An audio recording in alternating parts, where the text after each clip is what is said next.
I'm Zain Verji at CNN Center. Q&A is next, but first our top stories. A car bombing in Pakistan leaves 11 people dead and some 40 others wounded. The attack happened at a guard post just outside the U.S. consulate in Karachi. Police say the fatalities were all Pakistani. A government spokesman says it's too early to determine who's behind the attack, which occurred the day after the U.S. Defense Secretary wrapped up a tour of the region. Donald Rumsfeld's trip was aimed at easing tensions between India and Pakistan. And India and Pakistan traded artillery rounds overnight over the line of control in the disputed Kashmir region. At least 3 civilians are reported to have been killed, with injuries reported on both sides. In Srinagar, the Indian Army marks the anniversary of its formation. The 15th Corps was formed shortly after World War II. The occasion was remembered with the placement of wreaths on a monument. Afghanistan's Grand Council, or Loya Jirga, has reconvened in Kabul. On the agenda is the makeup of the country's transitional administration. Delegates voted overwhelmingly in favor of Hamid Karzai as the new head of state. Mr. Karzai has served as interim leader since last December. He's been outlining his vision for the country, saying the objective is to take Afghanistan to a better life. Those are the headlines. Now stay tuned for Q&A. Colombia's leftist rebels, linked with kidnapping, killing and trafficking drugs. They say they have legitimate grievances. We reiterate our willingness to use all forms of struggle to achieve the changes that Colombia needs to achieve reconciliation and a rebuilding of our homeland. The rebels accused of destroying their homeland instead. The FARC burned down the Piemonte City Hall. And later, I came to Colombia to meet some of the war's youngest victims. One woman's journey into FARC territory to meet a young former guerrilla fighter. On this edition of Q&A, Colombia's rebels. What do they want and how do they operate?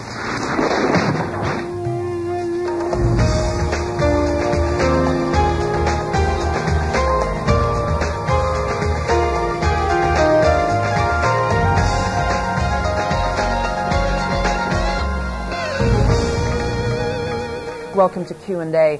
Colombia's brutal civil war is dragging on. Leftist rebels battle the government, civilians are terrorized, peace talks have failed. Colombia is weary of war. President-elect Alvaro Uribe has promised to get tough with the rebels, and he's getting some support. European diplomats say they will add the Revolutionary Armed Forces of Colombia, or FARC, to their terrorist blacklist next week. On Thursday, there were reports that the Irish Republican Army has been testing new weapons with FARC in Colombia. That charge is rejected by Sinn Féin, the political wing of the IRA. We have heard all of this before. Welcome back. According to the United Nations Children's Fund, some 6,000 children fight with FARC rebels. National Geographic correspondent Helena Cavendish met up with a former FARC fighter who's only 16 years old. Now 16, Luis joined the rebels when he was just 12. What did they do to you when you tried to run away? They tied me up. When we got there was a gathering. There were about 50 people, and they were yelling, "Kill him! Kill him!" And some were yelling, "Don't kill him!" Then everybody started saying that I should be given a second chance, that I deserve to live. I was saved by the fact that I was only 13. The guerrillas told him that if he tried to escape again, they'd execute him. I spoke to Helena recently, and I asked her first what her experiences in Colombia were like.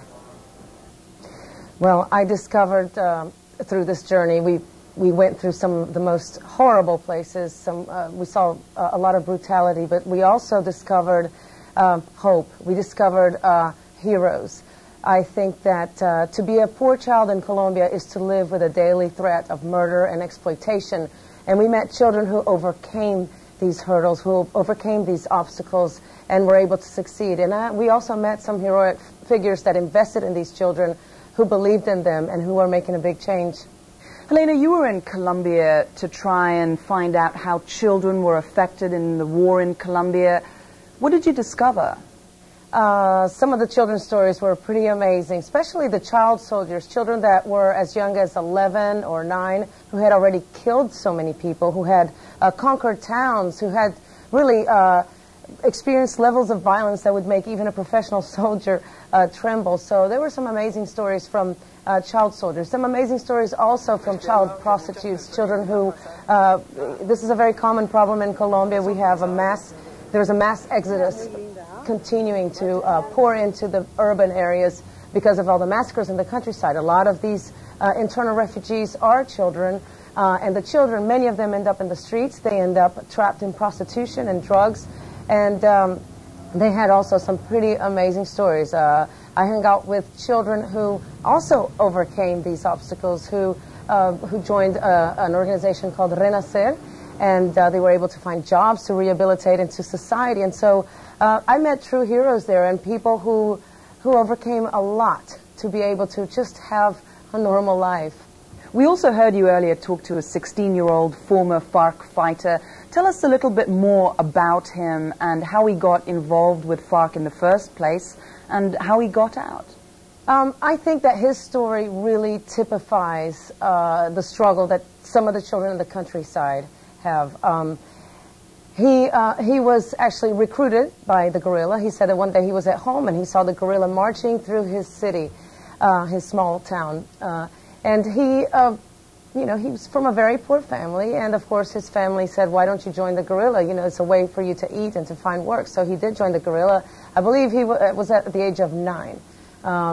And he saw what life was like. He didn't want to kill. He wanted to go to school. He wanted to have the same opportunities that the kids in the cities had. So he tried to run away. When he tried to run away first, he was put through what they call these public trials that the guerrilla have, where the guerrilla gets together and they decide whether they're going to kill him or not. And so because he was so young, they decided not to kill him. Well, he tried to run away again, and that story was also amazing, and how he camouflaged himself through the jungle, and he could hear the guerrilla trying to find him. Well, finally he got to the demilitarized zone, to the end of the demilitarized zone, and he called the Colombian army, and so we flew there with the Colombian army. Well, I spent a lot of time with that kid, because we actually followed him as he tried to rehabilitate, as he was reintroduced to Colombia society. He was in a home for child soldiers, and it was a home that was disguised. It's very dangerous, of course, to defect from the guerrilla or from the other armed militias. And he had a very, very tough time. As a matter of fact, when I was about to leave, he asked me if he could come to America, if he could. He didn't know what his future was going to be like, and he was very, very afraid. Going into the cities and seeing that fast pace. It was also another shock for him. So I'll never forget him. He was a very, very interesting guy with a lot of dreams. Why does FARC recruit children? I don't have an answer to that, because I talked to a lot of child soldiers who loved being in the guerrilla, who said that they found a way, they found a family there, that they found a means of subsistence, they found an ideology there, they found a meaning to their lives. I also talked to kids who tried to escape. So it's very hard to tell. All I can say is that I come from a Western point of view, where I think that kids shouldn't be out there killing, that kids really shouldn't be put in these situations where they're fighting in the front line. I don't think that's the right way of treating children.